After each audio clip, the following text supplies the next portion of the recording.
There we go. Well, good evening. I'm glad you all have come out. My name is Jody Heisler. I'm the Clay County Grants Compliance Manager.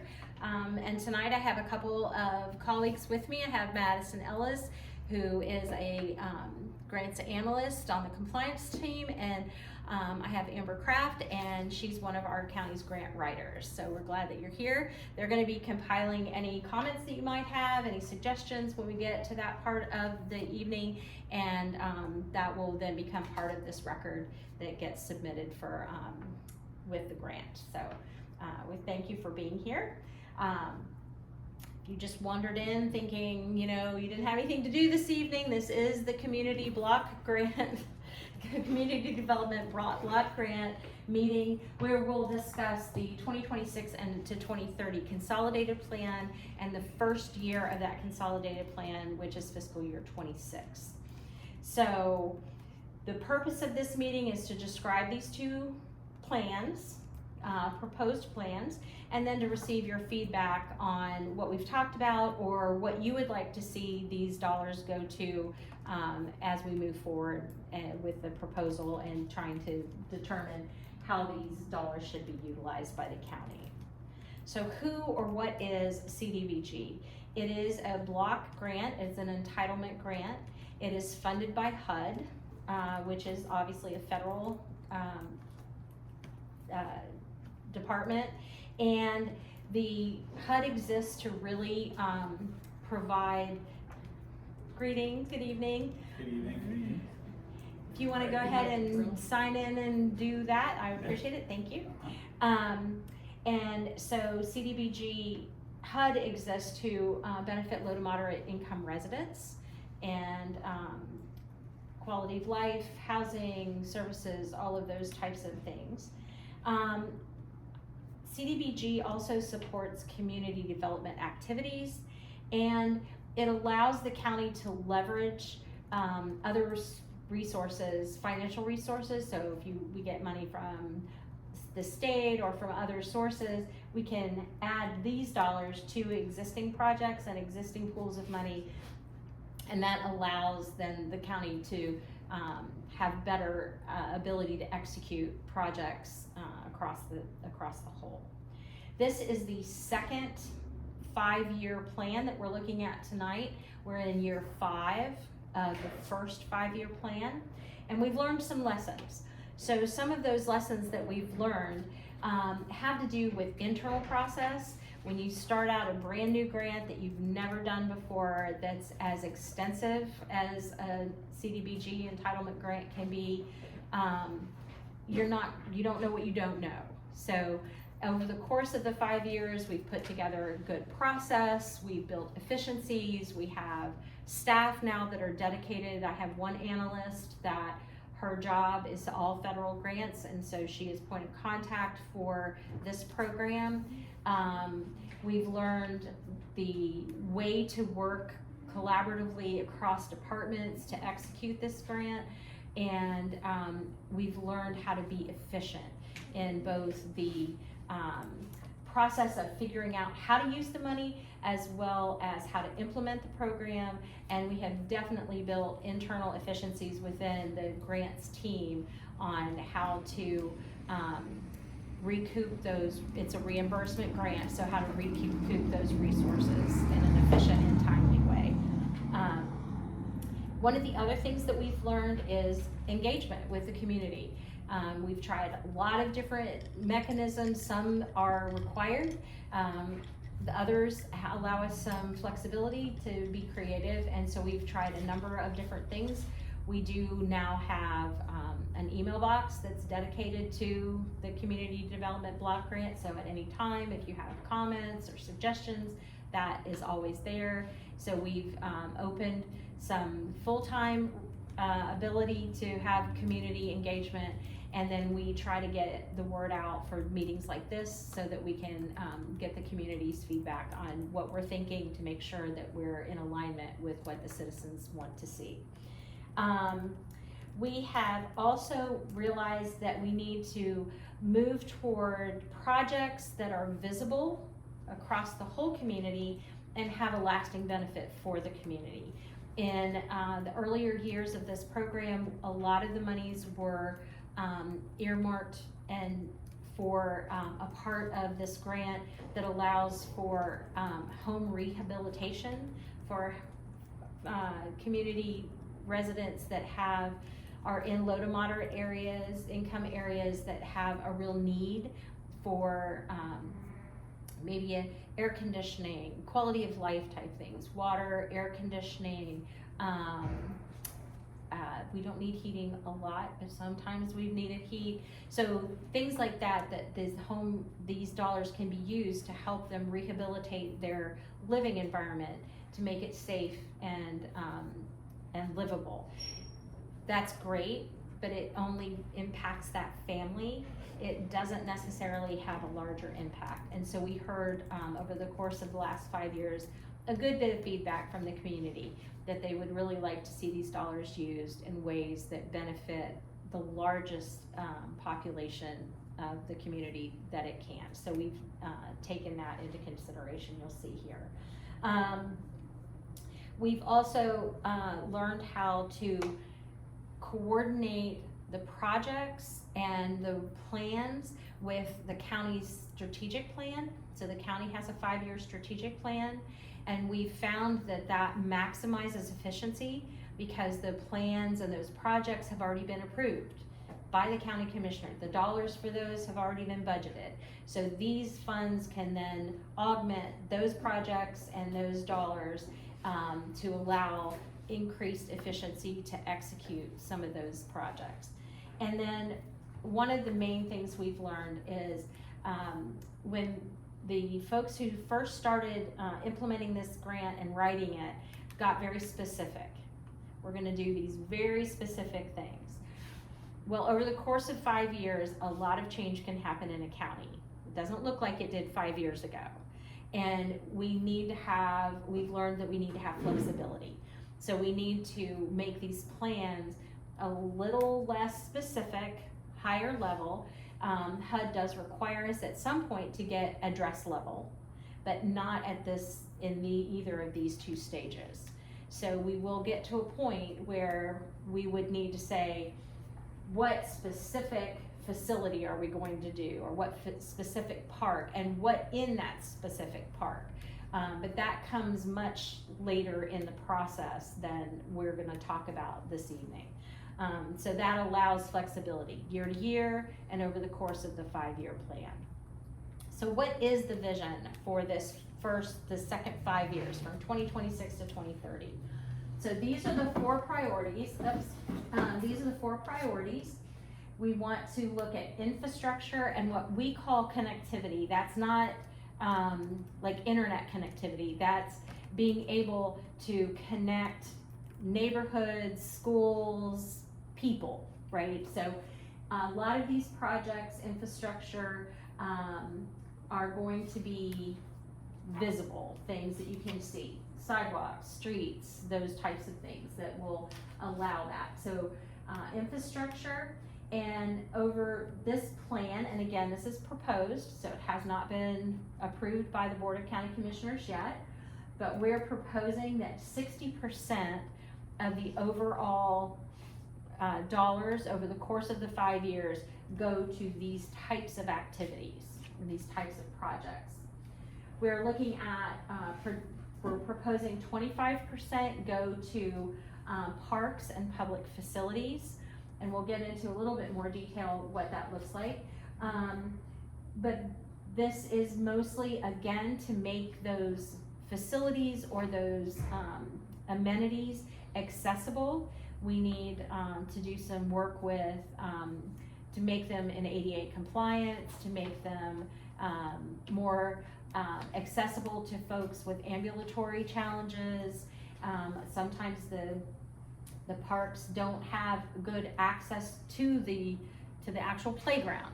You know, it's a paved parking lot, but between the parking lot and the playground, it might just be dirt or grass, which can be really challenging for someone that has ambulatory challenges. So that's kind of the focus that we're looking at, with that 25%. Then nonprofits, this is nonprofit support in the form of nonprofit expansion. So that's the category. HUD has categories, and that's this category. So those would be nonprofit organizations that are looking to expand their services, and these dollars would be available to them through a process which has not been determined exactly. We know there'll be an application and it'll be scored, etc. But it does require that the organization that is awarded those dollars can demonstrate that these funds were used to expand their services, not just maintain or cover general expenses. And then of course administration at 5%, and that is across everyone who touches this grant that does administrative work towards this grant. We can, as the county, because it's a reimbursement grant, we can track that time in our timekeeping system and be able to provide that to HUD, and they'll review it and be able to then reimburse the county for the time of the individuals that work on this. So, like for myself, that's a smaller amount than it is for the analyst who actually does all of the work on this grant. She might spend 10 or 15% of her year working on this particular grant, and we're able to turn that in and recoup those dollars. So 5% is pretty low for most nonprofit. The county is a nonprofit, but for local government nonprofits, it's a pretty small amount. So that is this is how the plan breaks down over the course of the 5 years. Now, what was the approach? So we thought long and hard about what the approach should be as we enter into this 5 years. We wanted to take all those lessons learned and have an approach. So the approach was to balance between existing neighborhoods and new neighborhoods. A lot of new growth in the county. So we don't want to focus in just one space or another. We want to make sure that the approach is balanced, and we're looking at the county as a whole.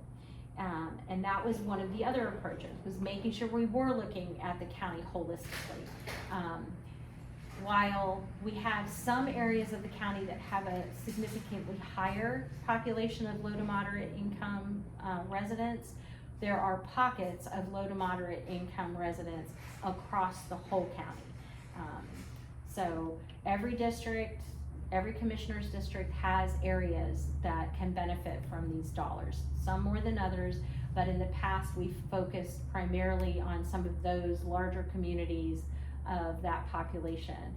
And we wanted to make that a little wider and make sure that countywide we're utilizing these dollars. And we wanted to take an approach that all of the things that we were doing are projects that improve safety, that improve access, or improve quality of life. So that's broad, and there are a lot of things that can be done in those areas, but that was the approach that we took in choosing these 4 areas, and how the proposed allocations would go. So why are you all here tonight? You're here because you heard about the meeting and wanted to engage, which is exactly what we want. So you can engage with any of our CDBG meetings that we would have by coming in person. You can come to these public comment meetings. You can come to the Board of County Commissioner meetings when we do the formal hearings for any of the CDBG projects. Can complete the survey that we have tonight, and also you can send us an email to it's cdbg@claycountygov.com, and at any time that is a box that the whole team has access to. It doesn't come to anybody's individual email, so it's always available. If you have, gosh, I just thought of this thing, I came to a meeting, I thought of this thing, and I didn't get a chance to say it while I was there. Kind of like the doctor's office, right? As soon as you leave, you go, oh man, that was that thing I should have said. So you have a mechanism to always be able to engage with us and let us know what you're thinking. So before we move into the next kind of down 10, 15,000 feet and look at the first year, do you have any questions or thoughts about the proposed allocation over the whole of the 5 years? I think a veteran can be found in each one of those areas. Absolutely. Yes. Thumbs up. Yep, good to go. Good. I'm good. You're good? Okay. All right, super. Well, then let's just kind of dial down just a little bit and say, okay, let's now pretend that we got the money. How much did we get? The estimated amount for year one would be $1,057,772 for year one. So what we have done is we've taken these main priorities, and now we've taken that $1 million, a little over $1 million, and we've broken it down into dollars. So we don't have address level specific projects yet, but these are the dollars the way we would anticipate year one looking.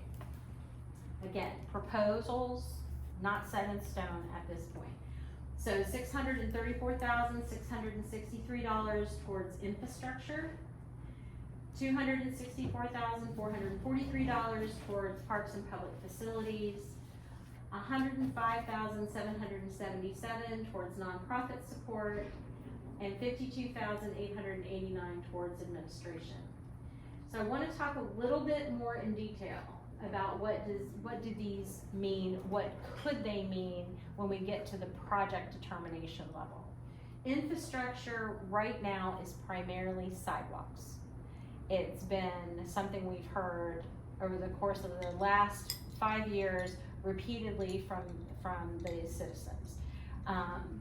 Right now, today, there's a segment of 218 that is having sidewalks put in. Some of those dollars are CDBG dollars from year 5. So it's really great when we already have a road project going in and the construction's there and the sidewalks can be added. The segment they're doing right now is filling in where sidewalk comes to here and then there's no sidewalk. Filling in some of those segments. Once that's finished, then there's a larger part of 218 that will finish out year 5 of the first year plan. So sidewalks are a primary focus of this first year when we talk about infrastructure specifically. We've had one comment that we found there's a school that has a back entrance, and when they let the children out that back entrance, there are no sidewalks for them to walk on. And so when they're released to go home in the afternoons, they basically are on the street. So it's things like that. We did spend in year 4, we did 5 large sidewalk projects, mostly in areas that had schools that did not have sidewalks. So we put in a lot of sidewalks. So that is an area, when we're talking infrastructure, that is a specific project type that those dollars would go toward.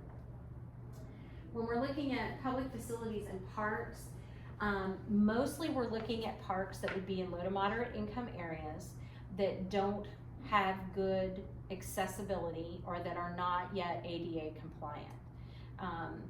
Whether that's restrooms, being able to get from the parking lot to the amenities, maybe it's the amenities are not ADA compliant. Maybe we need to have different types of playground equipment that would accommodate, children that have maybe physical challenges of some sort. So when we're talking about parks, that's primarily when we're looking at that category, what we're thinking is accessibility and ADA compliance in the parks, and that would be probably at those dollars, probably just one in that year. So, and it would have to be one that is that serves a 51% population of low to moderate income families. So they generally would be in that area.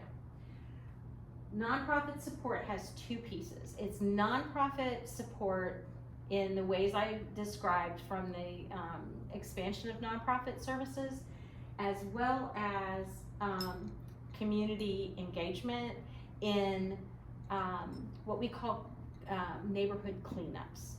So these are neighborhoods in the county that have a need for a significant level of beautification. So that can be bringing in large dumpsters and volunteers and nonprofit organizations and community residents and everyone working together to get that neighborhood cleaned up and beautified. In some instances, it's been, putting in shrubberies and different things like that. So that there is a component here. It's not a lot, but there is a component in that nonprofit dollar amount that we're proposing would go to neighborhood cleanups.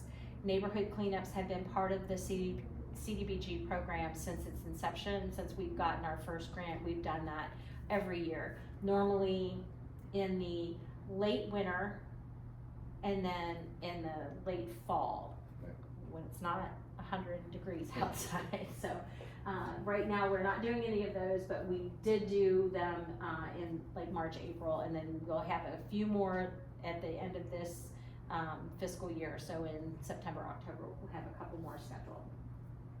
And then of course the administration, that gives us some dollars to be able to recoup for the cost of the staff working through the administration. That entails, procuring the vendors to do the sidewalks, right? So the people that work in the procurement office, we can track their time because that's administration to be able to get all of those contracts and all of that done. So it's not just the grant people, it's anyone who's doing administrative work to implement the projects that have been approved by the Board of County Commissioners. And so that can be across the whole.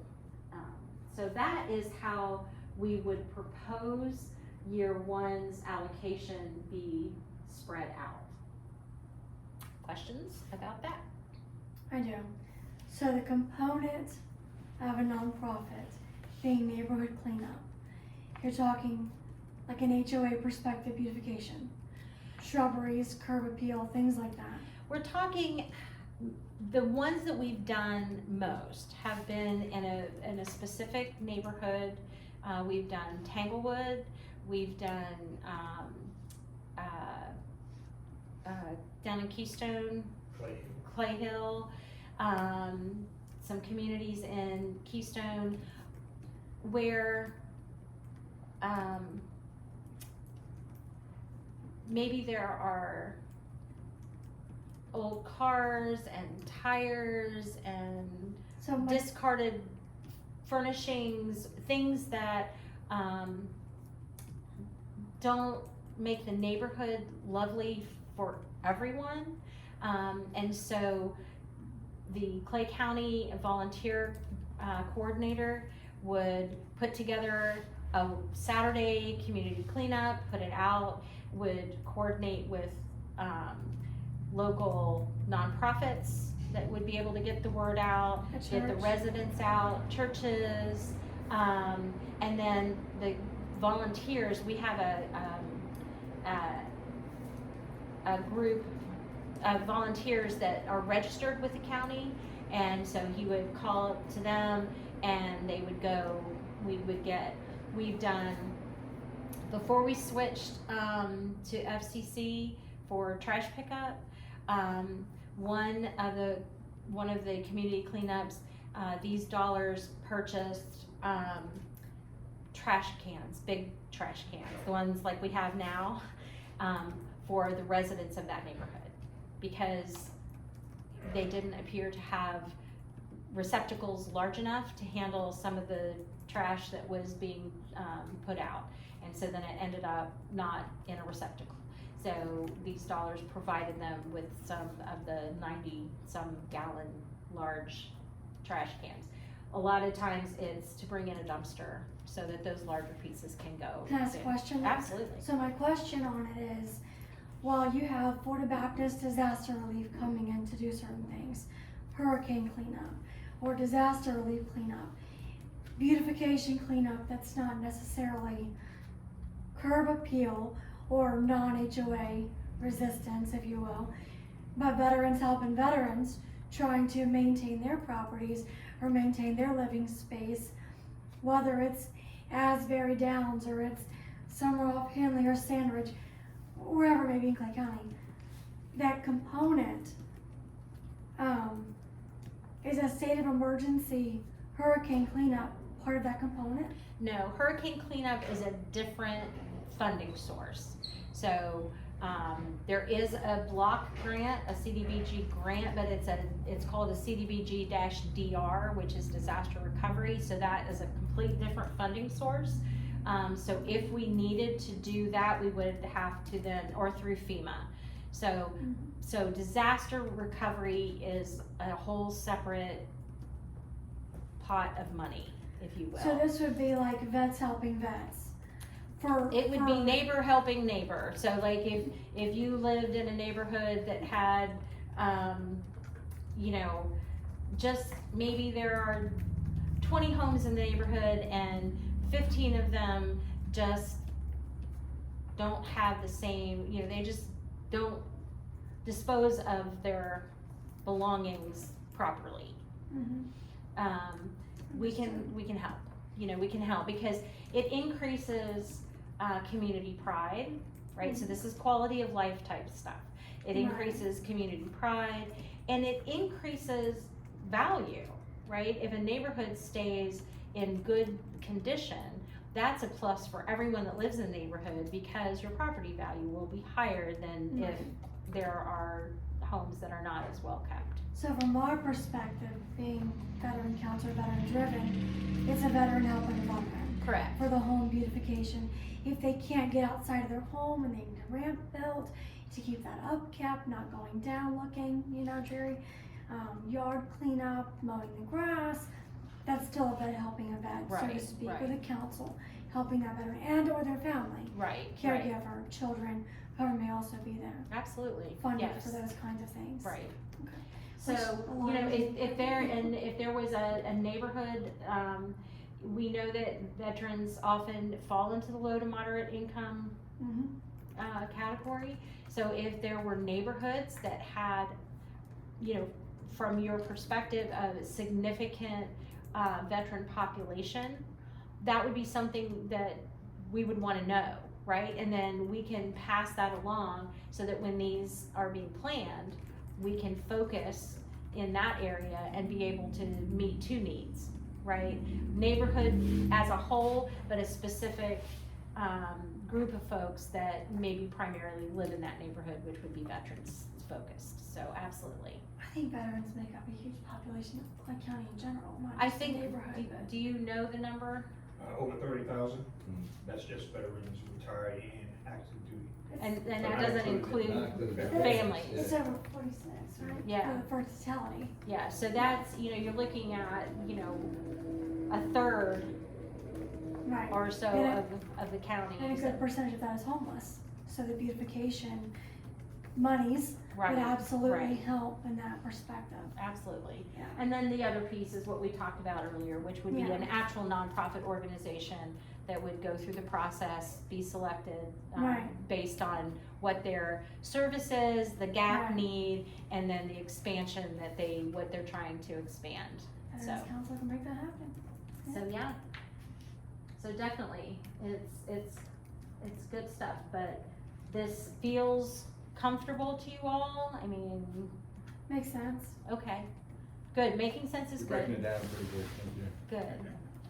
Well, that is all I have. Do you have other feedback, other questions? Do you know specific neighborhoods? These guys are taking notes, so if you have a neighborhood in your thoughts, let us know what those What are. was our last PIT count? Do you remember? I know we did one in 2026. I think Marcy did one. And we came up with a totality, I wanna say a little over 46,000 as a totality.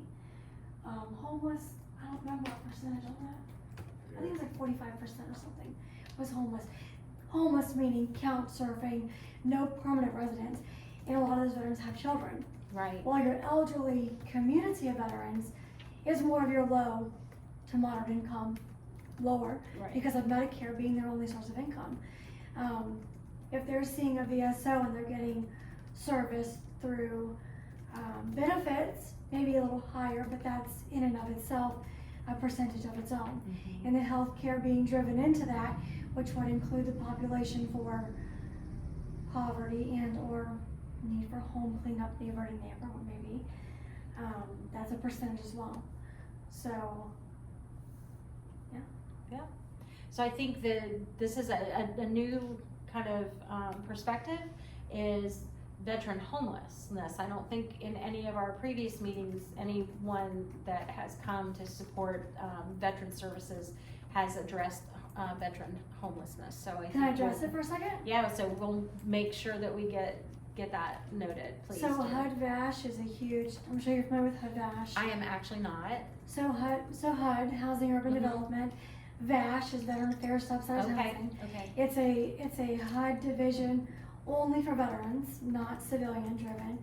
And they place veterans for a permanent or a temporary position where case management comes in and oversees kind of their living arrangements. Some of the veterans have children, some don't. Normally they go into an apartment.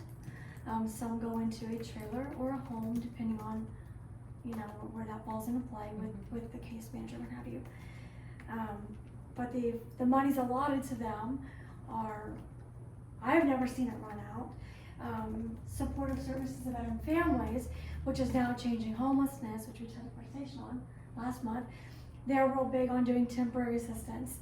So if a veteran gets placed into an apartment here in Clay County, they have whatever the fiscal year has left of funding for that specific veteran and their needs.